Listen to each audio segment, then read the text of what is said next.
Hello, and welcome to our Friday edition of our live stream. Today I'm with George Kenner. We're both going to be talking about you want to buy a laser.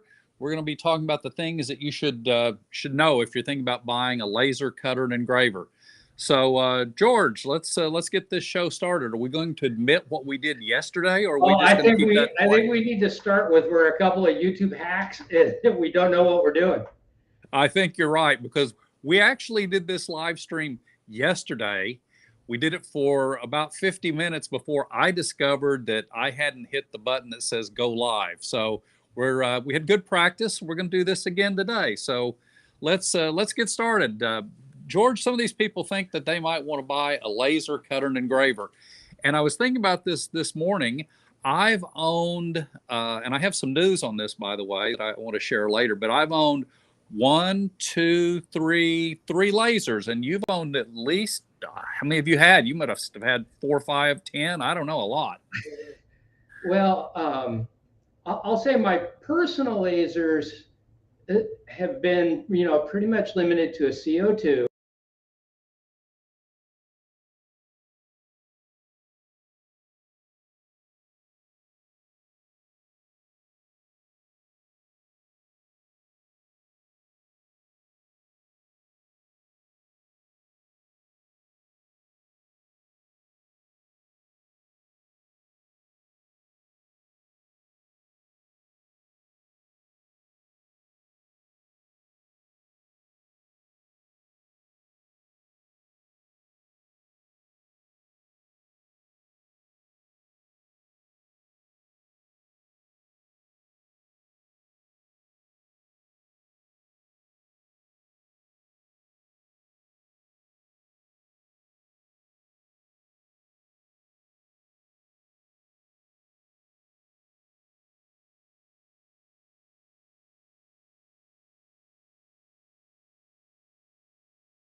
Can you hear me, Bruce? I cannot hear you.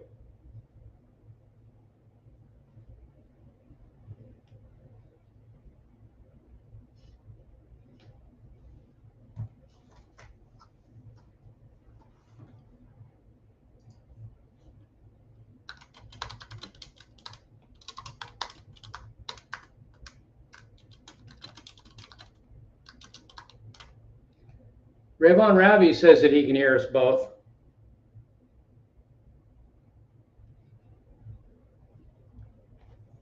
I'm still dead.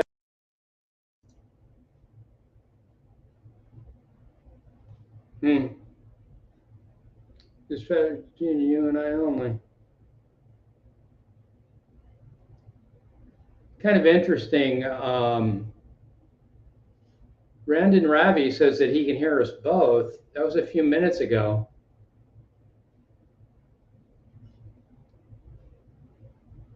Brandon says now he can only hear me.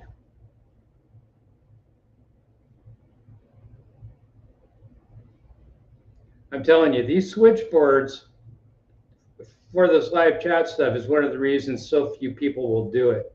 I hope people hang out with us for a few minutes to get it back up and live. I don't know how we got disconnected. I know we're both paying big money for our internet connections.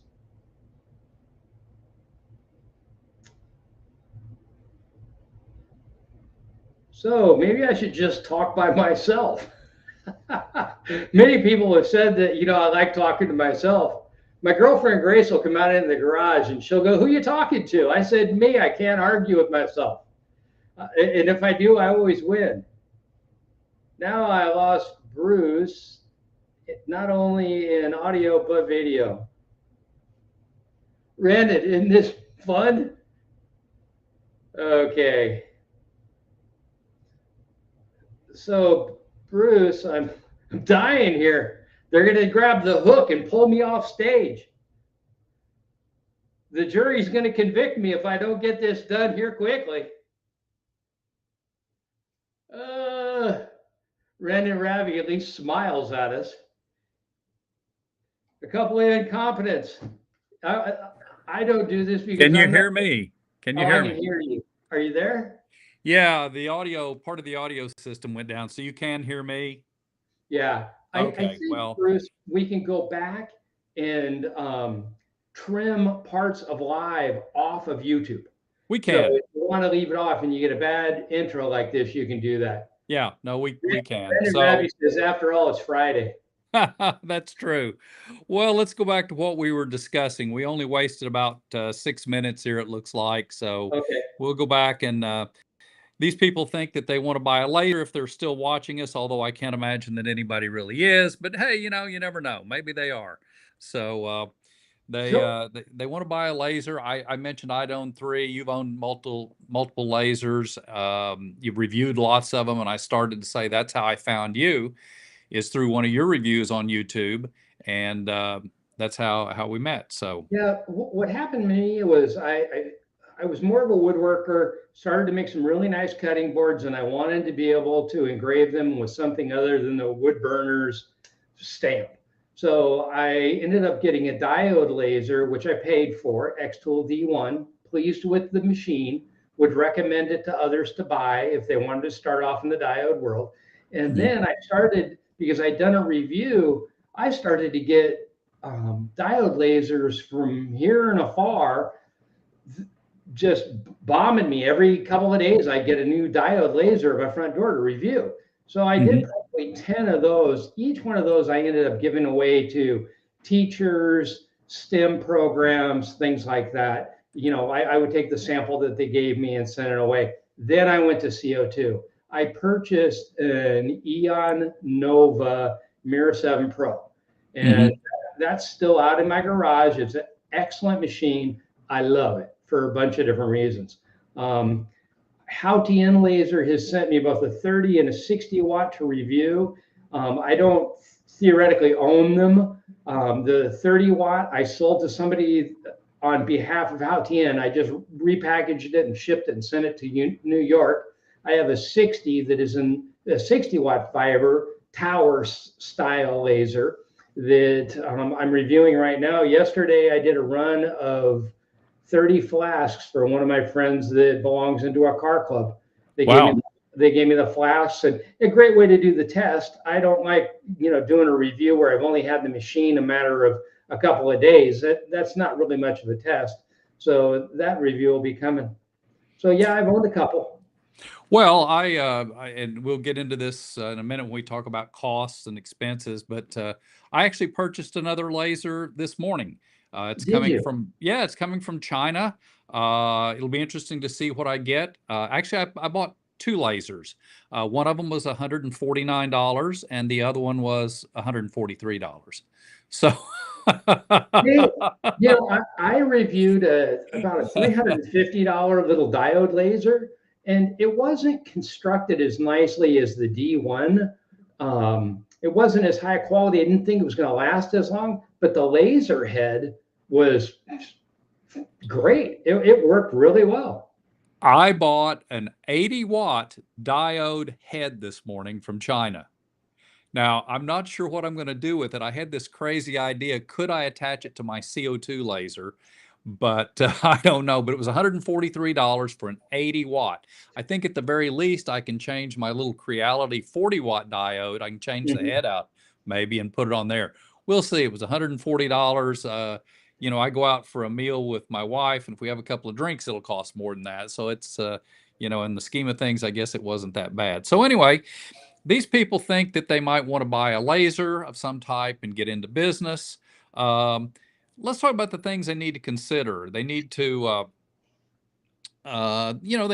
look at what why do you want to buy this? Is this something that you're going to use for hobby like both of us do? Or are you going to use this for a business? I think that's probably the decision number one, don't you? Well, I really agree with that. And I think that's probably the fast decision. The Mhm. second decision for a lot of people, you and I may be a little bit different because we grew up in a generation where we made skateboards out of 2x4 and two old metal wheels. You Yes. know, now skateboards are high tech. Well, Hmm. we're born tinkerers. A lot of people aren't. So what they wonder is if they can do it, Hmm. and if they learn that this is mostly about a computer program. If you Yes. can learn a computer program, you can do this. Yes. Um, if different laser companies, like I'll use Glowforge as an example, they have a proprietary system that is cloud based. You have to be online to use it.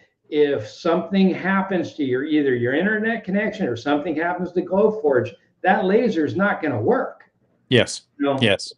So now, how do we get around that? In the industry, the international standard is lightburn. Uh, Yes. most all of the machines that I have reviewed at least say they're Lightburn compatible. Sometimes when they go to make the shift over, the coding in their controller is not good enough to handle it. But Lightburn is the way to go. Yes. I would probably listen to a couple old salts like us and then confirm what we say. Trust, Yes. verify. I will only buy and use Lightburn. I started with Lightburn, and they have a diode only system. I think it's about $60 or $70 to buy Yeah. it. $60. Yeah. Yeah. So then if you step up, I think it's another $60 to go to Hmm. CO2 and about another $70 if you go to fiber. Now here's the thing. Each time it's the same program, it's just being configured to work with a different type of controller. So you Yes. don't have to go out and relearn it. No. And if you decide that you're going to move from one machine to another, I was at the International Sign Convention in Orlando, and some of the bigger machines are now talking about going to Lightburn. And Yes.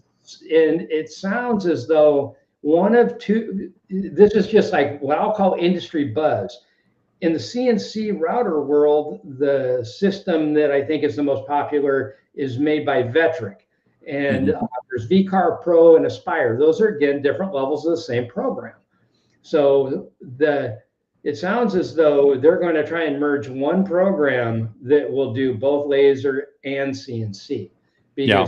because they're starting to utilize lasers to do 3D carvings on metal and even wood. So Yes. we're going to see some changes, but I would probably want to go and realize it's going to be a program. And if I learn the program, I can stay with the same program for a long time.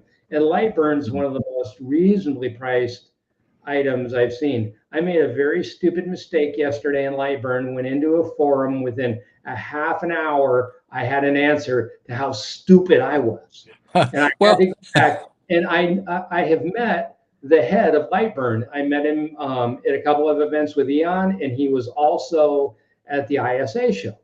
yeah. And Jason responded back, and I had to go in and go, Jason, I apologize. Totally my fault. I already knew this. I wasn't paying attention.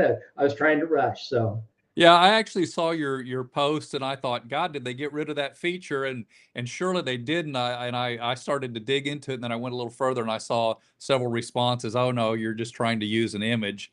And I thought, yeah, okay. But it's an easy mistake that you would yeah, easily somebody make. had taken and given me an SVG file, but it converted it to a PNG. So Yeah. I had seen it before as an SVG. I just imported it. I didn't give any attention to the file extension. It was just me. Yeah.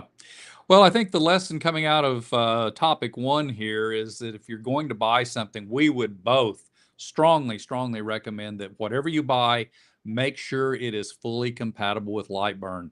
One of the lasers that I owned for a short period of time claimed compatibility, and I don't mind telling you what it was. George and I have had a little bit of different experience on this, but it was an X Tools P2, the X Tools people. It was a well-engineered machine. I'm not going to fault them on that. It was a good machine. It was small. It was, for its size, very powerful. I had a lot of fun with it, but it was not fully compatible with lightburn, and it just wasn't going to work for me. If you're going to do any serious work, if you're going to be in business with one of these things, you've got to have lightburn. And I know there are people that will probably send us nasty comments and letters and say that's not true, but take it from two people who've kind of been around the block. You need lightburn, and it's easy to learn. It's not a tough program. If you're using other computer software, if you're using pretty much any software anymore, Lightburn's as easy to use as Microsoft Excel or Microsoft Word. I mean, those are completely different programs, but you're not going to have a problem. It's pretty basic, and you'll be able to use it for any laser that you buy. And the amount of knowledge you gain on one laser will transfer to another. And just as George said, if you do have any kind of an issue, go to one of the Facebook groups. You'll have an answer in 5 minutes. It's amazing how much support there is. So beyond that, George, I guess, what are key features and specs that you think somebody needs to look at if they're going to buy Well, one of these things? using myself as an example, I went into the diode world and I looked at all the machines. I looked at the quality. I looked at what I thought customer support was going to be. And Xtool had come out with a D1 that was a 20 watt. And I wanted the 20-watt machine. Well, I got in touch with them and I ended up buying the 10. It was a fine machine and they worked out a deal with me because there was a little confusion in the delivery date of the 20 watt and said, why don't, and they volunteered this. They were very fair. They said, why don't we give you the 20 watt for free, or not free, for half price? I'm like, yeah, I'll go for that. Not a problem at all. So I used the machine. I was very happy with it. I would recommend it. So now what I would ask you is what diode machine did you buy? Because I know you kind of went on the same path. I did. I bought a Creality Falcon 2, and it's actually sitting here next to me. I don't use it a lot. I like the machine. It works really well. I think I paid, it was on sale, and the price has probably come down a little bit since I bought it, but I think I paid about $1,200 for it. Very capable machine. It's slow. It's not very fast, but you can cut wood with it. You can cut acrylic. You can engrave. The nice thing about diodes is you can engrave metals. If you mark them, you have to use a coating. There's a couple of different ones, Ceramark and Brilliance, that you spray onto the metal, and then you use the laser to etch that metal. You can also use stainless steel, and you can use the diode lasers to do some color marking, which is a very specialized thing. But it's a great little laser. I can't complain. I liked it. They've improved it. They now have them where they have sort of an enclosure. And my biggest issue with it was that whenever I cut wood, and I cut a lot of wood, it smells. There's no way in the world you can keep the wood smoke smell out of the garage or your house using their fabric enclosure. So one of my projects someday is to build a proper enclosure for it that will be properly vented and I can use it more. So it's a fun machine. There are people using it for business. As I said, it's going to be slow. It'd be a good way to start. So I think, yeah. So if I was looking for commonality, we both bought machines that were about $1,000 to start, and we Yes. were happy with both of them. Yes. Both of them ran on lightburn. Yes. And it enhanced, it made things better, so we kept going on to more machines. Exactly. I soon discovered that I would like to, try a CO2 machine. That's kind of, that's where most people end up, I would say, there, or a fiber laser. And that's how I found George. I saw that he had toured the Eon factory in Florida, I happen to be in Florida. So it was about a 3-hour drive. I watched George's YouTube video. I made an appointment, drove up there, looked at their machines. They're a great company. They make a very well-engineered machine. Probably, in my opinion, if you want a CO2 machine, probably the best one on the market in terms of reliability. I'm going to give them that. I didn't buy one, not for any particular reason, I actually ended up buying a used one that from a company or from a guy who bought it from a company, Omtech, Omtech. And I can show you a picture of it. I've got it right there. You can see that's it. It's got a sign in it that I'm doing for my brother at the present time. But it was a 130 watt machine. They had a 130 watt tube stuck into an 80-watt machine. And the guy that owned it had screwed up everything on it you could screw up. It did not work when I got it, and I bought it for a very reasonable price, and I got it working, and I've done lots of upgrades to it. So that was my path to the CO2s. Yeah, I want everybody to know that, as Bruce and I have talked behind the scenes, we don't care what machine you buy. We'll try and give you, some pointers on what our experience was. Mm-hmm. This is to me kind of like the old argument between Ford and Chevy. Mm-hmm. My truck's better than your truck. I'd just be happy we all have trucks. I Yes. saw a meme on Facebook not too long ago, and it says it used to be against Ford and Chevy, and now it's all of us against electrics. And I have an electric car. Yeah, I can understand that. And prior to that, I had a Dodge Ram pickup. So yes, I certainly understand that. I'm telling you, those Tesla trucks, they're ugly. There's no change in my mind. They're ugly. They are. I actually have a deposit on one. I probably won't take delivery of it. I think they've got a lot of problems. But I like my Tesla. I've got a Plaid, which is incredibly fast. Oh yeah. Yeah, no, back to the CO2s. I think one of the big differences in companies, all these are made in China. And what you're getting if you go to a bigger company that's US based, Omtech just brings them in from China, takes the crate and ships it to you. So if you have a problem, you're going to be dealing with China.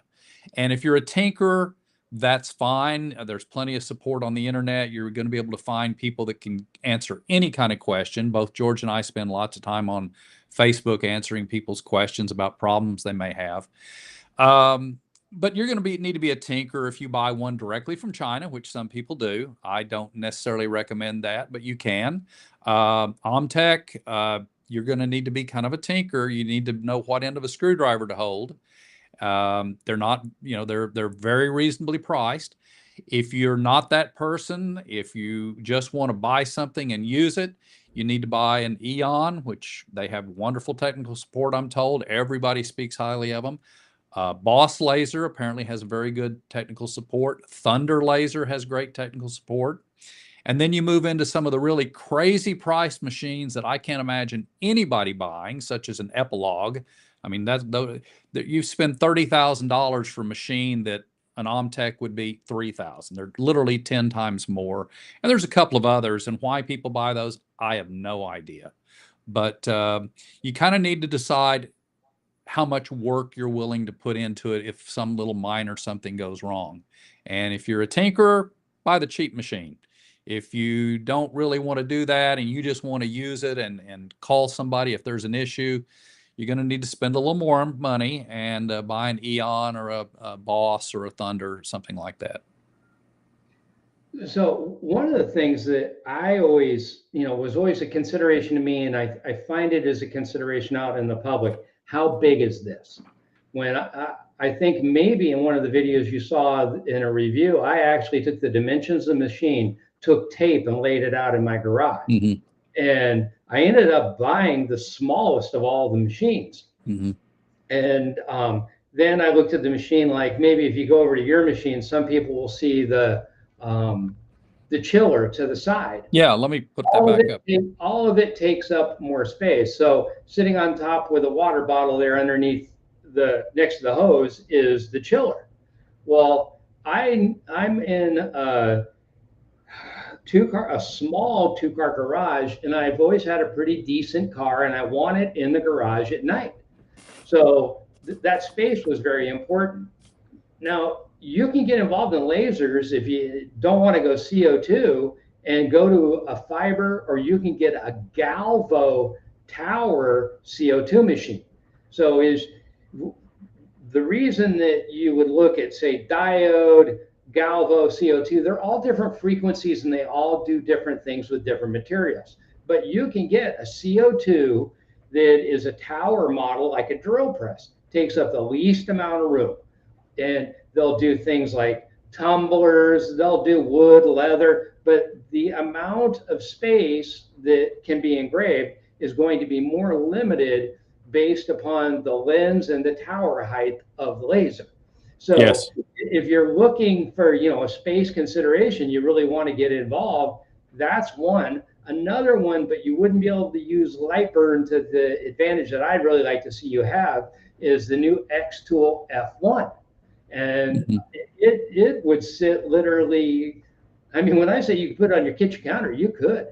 I mean, Yeah. they're a tiny little machine, and they'll do small things. I've had one and tested it. I was impressed with it. I didn't think it was going to last very long, but if I was using it commercially, I was pretty sure I'd get my money back out of it. It was Yeah. the type of thing that I would call a backup machine, where you have a screwdriver and your favorite screwdriver, and then another one. Well, this would be the other one. Yeah. The $149 laser I bought from China this morning is about the size of half of a loaf of bread, I think. And it's 3,000 milliwatt. And I think they use that so that you don't realize that's actually 3 watts. So we'll see how capable it is. It can't be very capable, but it'll be fun to play with. I plan to do some sort of a quick review on it and probably get more laughs than anything. Yeah. Um, So, it'll be fun. So, yeah. and One of the $149, how wrong can you go? Yeah, one of the other things that I didn't understand when I first started, and I get questions on this all the time, is different laser beams have different diameters. You can think Yes. of it as like a needle, a pin, and then a 1/4 inch dowel. Every one of the different frequencies has a different size. Now, the diode laser is really good for doing photorealistic Yes. engravings, Yeah. because the size of the beam is so small. CO2 is bigger, it's more versatile in a certain way. Like, I had a bottle that I engraved, it took me an hour and 15 minutes to do it. And I had to paint the bottle with a substance. So what it was doing was it was going through the substance and microabrading the glass. Then I just Yes. washed it off. I put like finger paint on it. Hmm. And so when I found out that I could accomplish that in 3 minutes, I was using the bottles and putting happy birthday on it, sticking like $10 bill in it, and then taking a bottle capper, putting it on for another $10. You could make, like party favors for somebody, put $1 bills in it and then put $100 bill and say, bobbing for bottles or whatever. You can make it, a fun little hobby thing. Yeah. Well, I And think this is a good place to probably talk about budgeting and price points. I mean, you know what, if you're looking at this, you know what your budget is. Um, so you need to decide what that might be, and that kind of determines what you're going to get into. I mean, if your budget's $1,000, you're probably looking at a diode laser. If it's $3,000, and I've got some pictures here and the prices here. Let me put these up right quick. That's essentially this machine that I've got. And I don't know if you can see the price, but it's $3,700. That's got more features. You can actually buy that machine for about $3,000. Very capable. It will, you're going to need, as I said, you're going to need to be a tinkerer to kind of use it in some cases, although a lot of people will buy it and really not have many problems. But it's best if you can tinker a bit with it. You can buy that, they'll have them on sale for under $3,000. And it doesn't take a lot of product if you're selling some sort of product that you're making on it to pay back $3,000. And if we move on up, this is basically what I think George has. This is an Eon. And as you can see, that's what, $7,500. And they do have sales, I know, and you can get specials. So if you look for them. But this is a machine that is highly capable. You're going to buy this. You're not going to have any problems with it. You're going to set it in your garage or your workshop, and you're going to start cutting and engraving and making things. And if you have a problem, you'll be able to get somebody, from my understanding, they get people on Sundays sometimes. Is that right, George? oh yeah, um, they underpromise and overperform in customer service, in my opinion. Yeah. But that's one of the things that what I tell people is pick up the phone and call.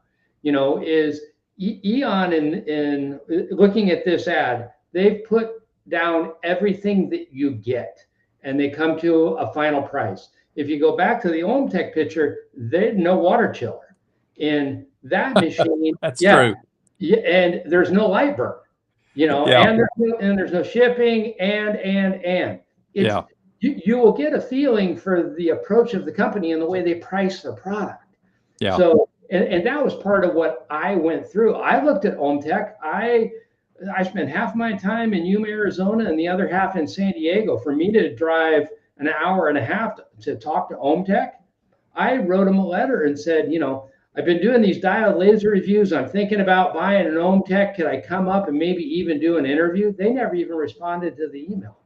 Yeah. Yeah. No, that's that's true.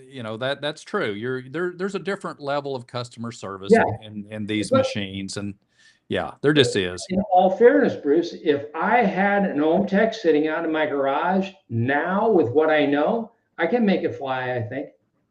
Oh, sure. Yeah. I don't have it where I was when I started, not at that point of the learning curve. Yeah. So again, as I've said several times now, if you like to tinker, if you're handy around the house and you can fix your toilet, you can probably buy an OhmTech. If you're a housewife or you're somebody who wants this as a side hustle and somebody says, hand me that Phillips screwdriver, and you don't know what they're talking about, you need to spend the money and go buy, an Aeon, a Thunder, a Boss. And by the way, I went and visited Boss Laser as well. Very good machine. They're both located in Florida. I visited both companies. They're not far apart, actually. And, again, for various reasons, I didn't buy one. They're in the same price range. I would give if I were buying one of these and I may get nasty grams, I would go with the Aeon. They do a lot of the engineering apparently in the US and then have it constructed in China, and it in my opinion is the better machine. So that would be my choice between the two. And then Thunder is a very well regarded machine, also in that same price range. And I have no experience whatsoever with Thunder, but I just know a lot of people like them. You have a comment up here, holiday ornaments. You guys are way ahead of me on technology. That's only because we've been doing it a bit longer. But interested in the kind of products that I might make and sell if I bought a laser printer, possibly on eBay. Thanks. Well, a laser printer in the old days, those would shoot ink. What these do is they're burning. We yesterday when our chat failed, we were talking about buying patterns and Mm-hmm. things to make. If you can maybe tell the story about how you made the little coffin, I think I I think Holiday Ornaments would really appreciate that because it's something probably in her bailiwick that would move into another season for her. This is not the one. This was an inspiration, and I'm going to tell you about this.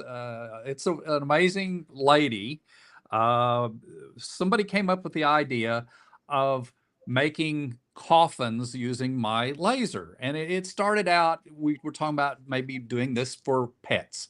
Somebody's pet had died, and that progressed into other things. And I said, well, I could make those with my laser. That wouldn't be a problem. Long story short, I bought a file on Etsy and I modified that file to this real fancy, and I don't have one, little coffin about the same size as this one. This was the inspiration, but it was much, much fancier. And we got the crazy idea that you could sell these to someone that was maybe a cheating husband or cheating wife, and it would have a voodoo doll in it. So I pawned this idea off to somebody else because I didn't want to do it. But I said, I'll make you some of these coffins because they liked them, and you can handle the rest of it. You get the voodoo dolls, you can make the whatever, I'll just make your some boxes. I got a call a couple of days ago and it said, hey, I'm sold the last one of those voodoo boxes, and could you maybe make some more? And I said, well, I'll do a few more, but there's a local guy in your town that has a laser that would be more than happy to have the business. And I think I told George this.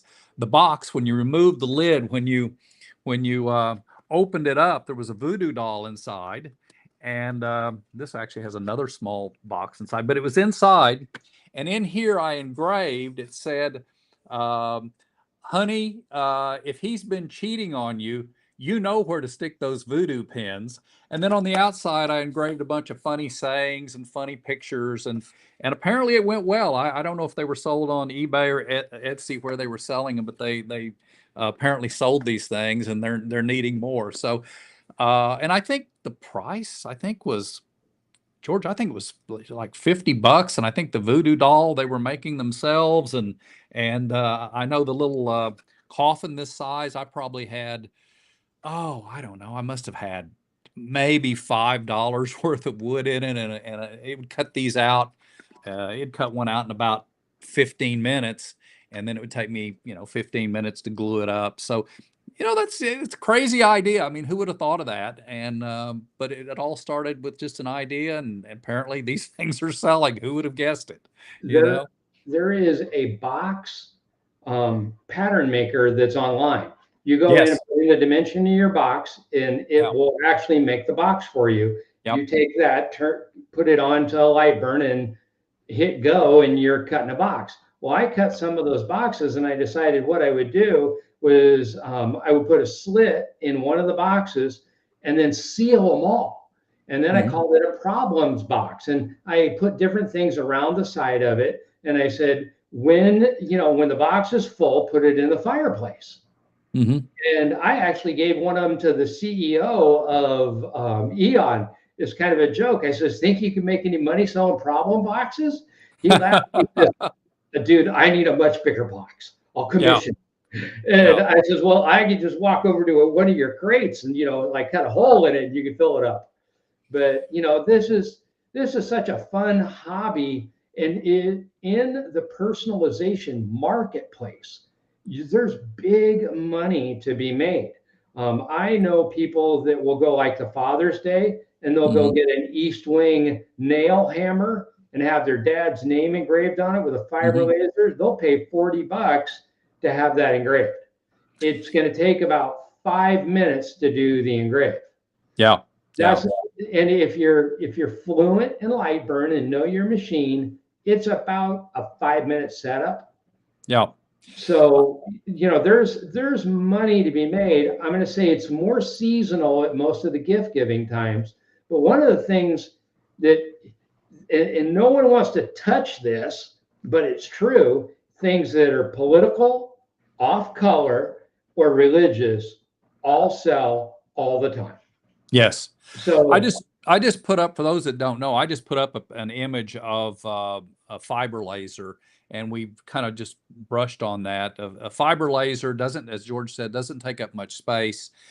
They tend to be a lot more, well, they can be a lot more expensive. They will run, for one that's really usable, you're going to need to spend, I would say, probably $4,000 or $5,000 for sure. They go up to about 10,000 for one that's very capable. And I've also got some video. I'll stick that up here. Um, this is a fiber laser in operation. It's actually engraving a gun slide, and they're really fascinating. What you can't hear is the sound that it makes. It makes this sort of Star Wars kind of sound.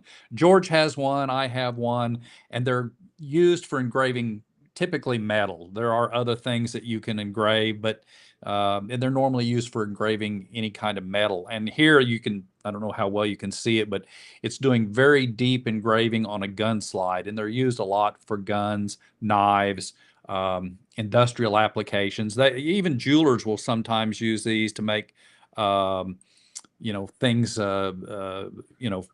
jewelry parts. So yeah, that's it's another area that you can get into.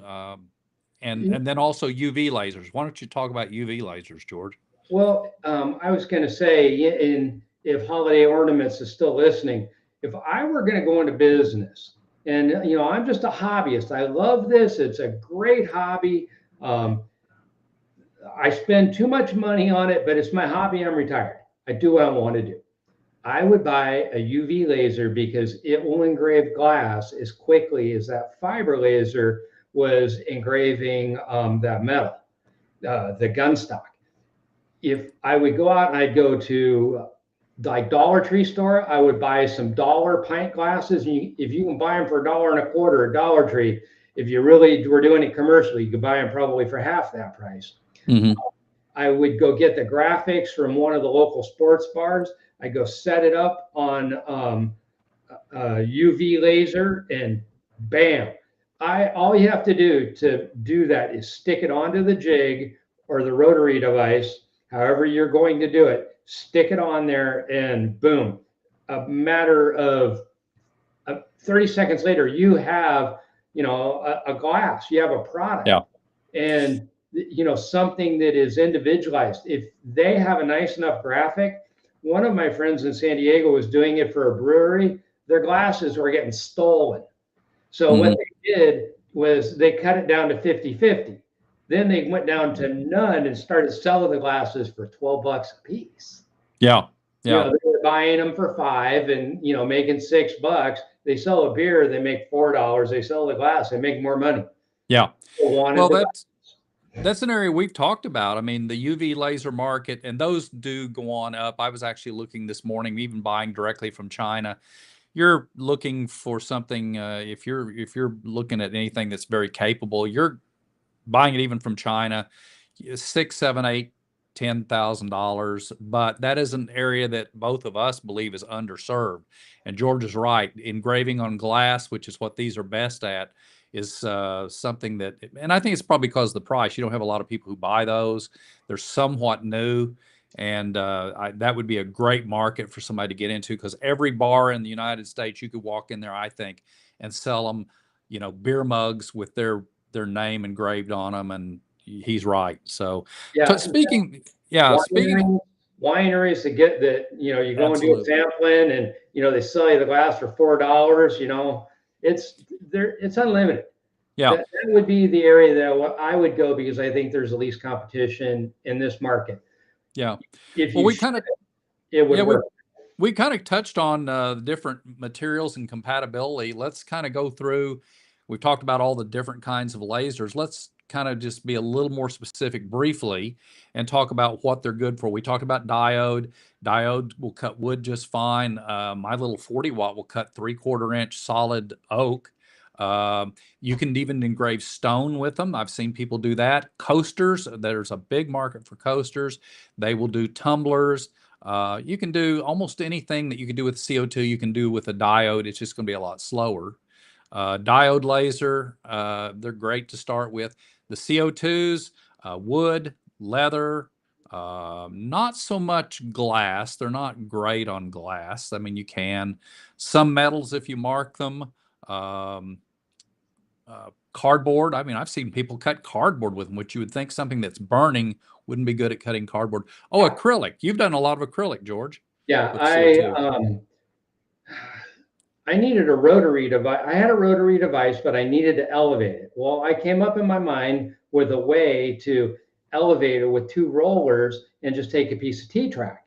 And I did it. I showed it to the engineer, and he goes, "That's some damn elegant engineering."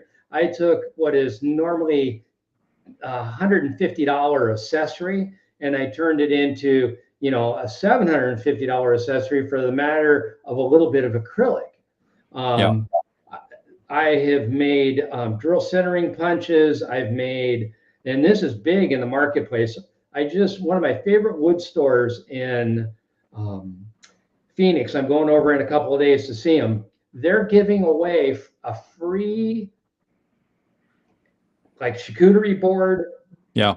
acrylic paddle if you buy like $500 worth of wood, because they're normally $30.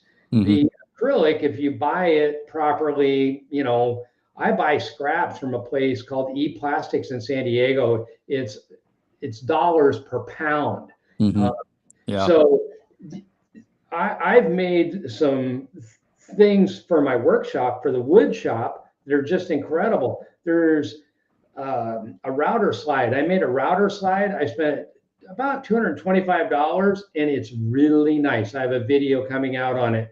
The next closest thing you can buy is online with all the linear rails and everything is $550, and mine's better. It costs $200, but I had to have the laser to do it. And Yeah. he made his out of acrylic. I made mine out of acrylic. He went a little cheap. I know how much acrylic costs. I wasn't in business, so it's like I'll spend another $3 on acrylic. Yeah. Watch this. So Yeah. Yeah. that's one of the things that I really like. But there's machine shops use these for prototyping, Hmm. pattern making. When you talked about cardboard, I have actually engraved, cut and made boxes and engraved very lightly a stain, which was my return address, and then Hmm. put a piece of tape over it to protect it. It it delivered. They're like, "Where'd you get that box?" I Yeah. made it. Yeah. I made it. There's I have a friend and she's worth following. She has an engraving company and teaches people how to do it. Her name's Hope Yoder. She says if it don't move, engrave it.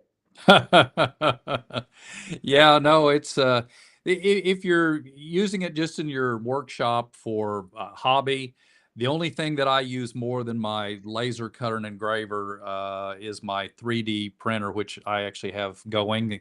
That's a 25-hour print right there. It's about to finish up, and it's making a part um, for my laser cutter engraver. It's making a new exhaust nozzle. I've gone through a couple of versions, and this is the latest iteration. So I love my little 3D printer. Quit putting that up there because you're making me want to buy one. And I've said no more tools. I actually have a router, a new computerized router table out in my garage. I've been down with a cold for a couple of days, and I haven't felt like I was strong enough to go out there and tackle doing the job. But and then I keep a notepad, and I suggest everybody do this. Well, I was drawing out some legs for a coffee table that I'm going to make, and I went to show my girlfriend, and she flips over one more page, thinking that there's more stuff on there. Is the list of what I want for my new Nova from Eon. Like, what are you doing, George? And I said, well, they got the red line, and I don't know, I could sell this one. And so, in all fairness, I'm an affiliate. I have an affiliate relationship. If anybody buys and mentions my name, they give me a little bit of money. So, I'll call it my hobby money. I could just convert that right into another machine. Well, You never. nobody gives me money for anything, so I haven't gotten that far yet. Um, let's go on to the next topic, which I think is our last one, which is finding your niche and some marketing strategies. I discussed the one with the voodoo casket, uh, and we've discussed the glasses if you had a UV laser. But I think when we didn't the failed episode we had yesterday, we spent some time talking about the fact that you don't have to be an artist. You don't need to be creative. The voodoo box was something that I bought off of Etsy. I think I paid either 99 cents or 2.99. I made modifications to it that were easy. I added some funny sayings and things like that. But I'm not an artist. I'm not that talented. And you can take these things and modify them a bit. You just need to find something that, as the old saying goes, find a niche and fill it. And I can tell you, and George and I talked about this yesterday, and I'll pull this back up. Um, that's my laser, and you see it, if you can see it there, it has a sign there. It says Sparky's Hideaway. That's for my brother. And people come out of the woodwork when they find out you've got one of these things, and they'll want you to do things. Well, the same thing happens whether you're charging for it or not. If you're not charging for it, you're doing it for fun, that's one thing. But the neighbors will come around and say, "Hey, George, could you do this? I mean, I need this." And you can say, "Well, yeah, for $50 I can do it." Um, and I think we talked about this, and I did in a previous podcast. I was in a nice steak restaurant, and they had this little wooden skewer that was in the steak, and it said medium well. And I asked the manager, I knew the manager, and I called him over and I said, "What if this was engraved with the name of your restaurant on it?" I said, "Would you like some of those?" And he said, "Oh, yeah." He said, "That'd be great." And I said, "Well, what would you pay for something like that?" He said, I don't know. I mean, it'd be pretty nice to have that stuck in our steaks. I said, well, what do you pay for the little stick now? And he said, well, I don't know. We get them from some place that probably gets them from China. And he said, they're like, I don't know, 10 cents a piece. And I said, well, if it was a buck, would you pay it? Oh, yeah. I mean, this was a place that is selling steaks for $60, so another dollar, they're not going to miss that. And he said, oh, absolutely. So, you could buy it for 10 cents, sell it for a dollar, and I bet any good steakhouse would have bought them. Now, I'm not going to get in the business and do that, but you, the viewer, you, the listener, could. And there's a lot of ways to make money with these things. And George, talk about some of the people. I know you know them better than I do. There's some people making serious money with these things. The I think the way most of the people that I have seen create successful businesses out of this, they all travel with a notepad. And when they started, they all traveled with a notepad and they saw different products that they liked. And then they would kind of sample to see whether it sold, kind of like what you just did. And they said, okay, now what kind of machine do I need to make that? And they go, okay, I need a CO2 for that. And then they'd go to another thing and they'd say, oh, well, I need a fiber for that. After they wrote down 20 or 30, they figured out which one they liked the best and thought would be in balance for them, the one they'd be most excited to have, and they went and bought it. And I never really thought of cutting acrylic and making tools out of mine. But as a woodworker, knowing the value of templates, I can start cranking out templates, make that machine pay for itself like that on an Etsy store. Just go in and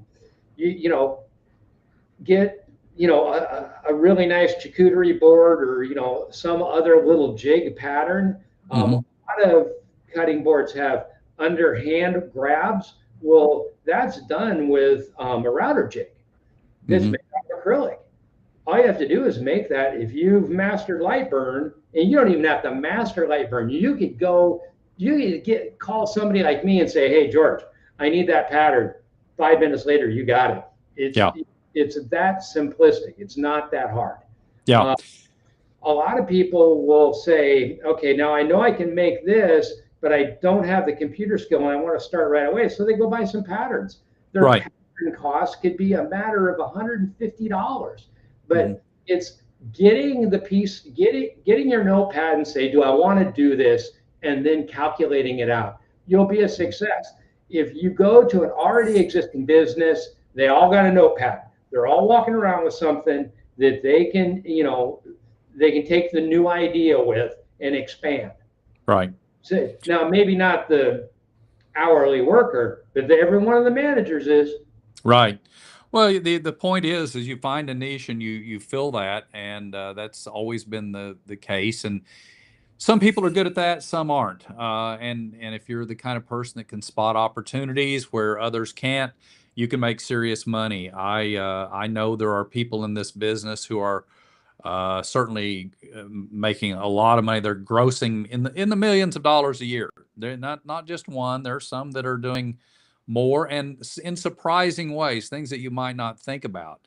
And I'm not going to share what they are because they told me in confidence. But some of those people that are artistic are making a lot of money selling their work on Etsy. There are people who are paying, you would be surprised, 99 cents, but there's a lot of people paying 99 cents. There's hundreds of thousands of people because and if you don't believe me, go to Etsy, click on, type in, you would probably need to type in SVG files or laser files, and you can find all of these files and it will tell you how many are being sold, and it will shock you. I mean, it really will.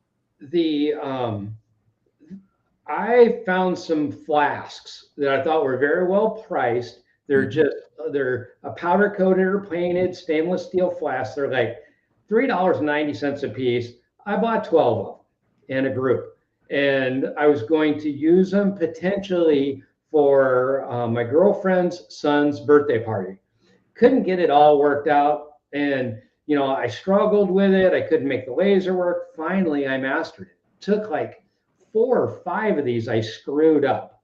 So now for a business person to lose a $20 blank is not that big a deal. But I lost about 20 bucks.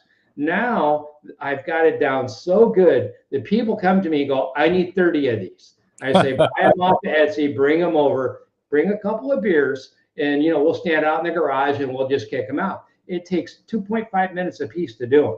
Yeah. They sell them for $15 on Etsy. Yeah. So, I don't want to, destroy the business, and I'll only do this for a friend, but why not? Yeah. It's educational. It shows people that they can do something and puts a lot of goodwill out there. And that's really what we're about. We'd like to see more people do something for themselves, and especially people that are our age, get off the couch. Yeah. You may be retired, you ain't dead. You can make this pay for itself. And I'm really excited. After I go to Phoenix, I'm going to Sedona with my girlfriend. Yeah. It puts me in the loop. I go to all these different places and buy wood and and learn about this stuff. I mean, to me, this is a great retirement. This is better than having a job. Yeah, I had a job once. I didn't much like it. The cool factor is, and we've been on here about an hour, counting the part we screwed up at the beginning. But don't forget the cool factor too. I think George will tell you the same thing. And when I finish this live stream, I've got a dinner party to go to at my neighbor's house, and invariably somebody say, "Well, what do you do? You retired?" Well, yeah, I kind of semi-retired. Well, what do? You play golf? I don't play golf. Never have. And they'll say, "What do you do for fun?" Well, I tinker around in my shop. I make things. Oh, well, what do you make? Oh, I have a laser cutter and engraver. And when you say laser, the cool factor, your coinage in the world of Mr. Fix-It just goes up, because it's like, you have a laser in your garage? I said, yeah, I've got 3 of them. I used to have 4, and now it's 3, and I'll have to tell them I've got one ordered from China that's $149. But yeah, and then all the questions start. Well, what do you do with it? Why would you have a laser? And yeah, so it's kind of cool to be able to say that. Yeah, the Mr. Fix-It is, I'm very popular. My Yes. girlfriend's son is a very successful financial planner in the Los Angeles area, and he says, "Well, I can't fix that, but I know who can." Where's Yeah. George? Yeah. Yeah. No, I get it. I'm the same way. Well, George, we've covered all the topics. I guess that's probably about it. We've taken up about an hour of everybody's time. I know we had a few people watching live and asking questions, which is great. I love it. So we'll be doing more of these in the future. If you've got any thoughts about what you'd like to see, go to the comments section, leave comments, send us, go to George's Facebook group. It's Laser Freedom, Speak As You Wish. I've got a new site that I don't think I even have anybody that's joined it yet. It's Edge of Innovation Workshop. You can also find George's. Yeah. That's on Facebook? Yeah, it's on Facebook. I don't know Okay, that I even have anybody following me I yet. didn't know it went active. I'll go into my group and tell everybody. Yeah, it's active. There's nothing on there yet. So I started it up, and you'll find this live stream on George's YouTube channel, which is under his name, George Kenner, and mine is Edge of Innovation Workshop. So tell your friends, tell your neighbors, tell people you like, tell people you don't like, and hit the like and subscribe button. We both need them. I'll talk to you later, Bruce. Thank you very much. Okay, thanks. Thanks Bye. everybody for joining us. Bye-bye.